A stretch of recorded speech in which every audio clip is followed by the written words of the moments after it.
What do you call two rocks in the middle of the ocean? Well, if you're Japan, you call it the island of Okinotorishima.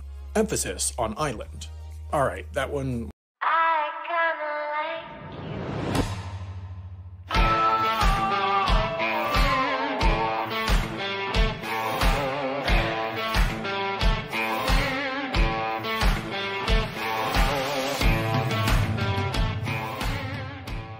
wasn't funny, but let's be honest, the first one wasn't either.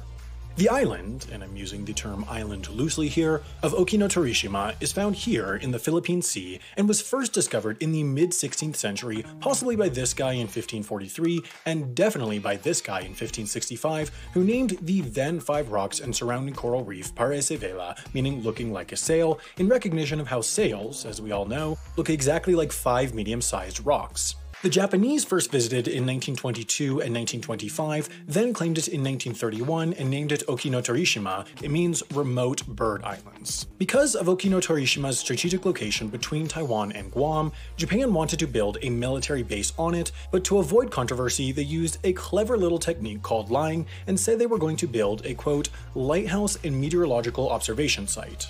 Okinotorishima didn't really become valuable until 1982, when the nations of the UN got together and wrote a convention on the law of the sea, which they could have called something cool like the Treaty of Versailles or something, but they instead decided to name the 1982 UN Convention on the Law of the Sea.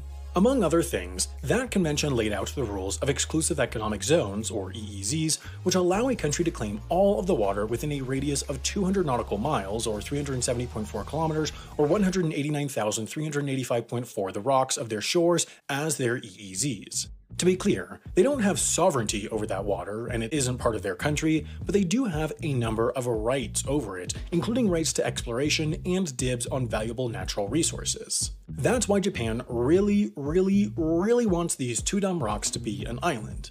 It means they get to claim this entire 154,500 square mile area as their exclusive economic zone, which means they would have exclusive access to its rich fishing grounds, rare metals, and suspected oil reserves. Is Okinotorishima an island or not? And the answer is probably or not. You see, the UN Convention on the Law of the Sea specifically distinguishes between islands, which they define as, quote, a naturally formed area of land surrounded by water which is above water at high tide, and rocks which, quote, cannot sustain human habitation or economic life of their own and, quote, shall have no exclusive economic zone or continental shelf. These rocks can't really sustain human habitation or economic life on their own because, you know, they're rocks, but that hasn't stopped Japan from pouring an obscene amount of money into trying to convince people otherwise. In 1987, they started building steel breakwaters and concrete walls around the rocks to protect them from erosion, and in 1988, they built the Japan Marine Science and Technology Center, which isn't actually on either of the rocks, but it's near them, so good enough, I guess.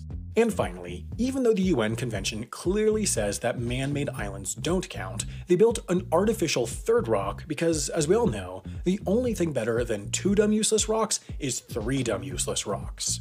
But, in Japan's defense, they've only spent $600 million on the project so far.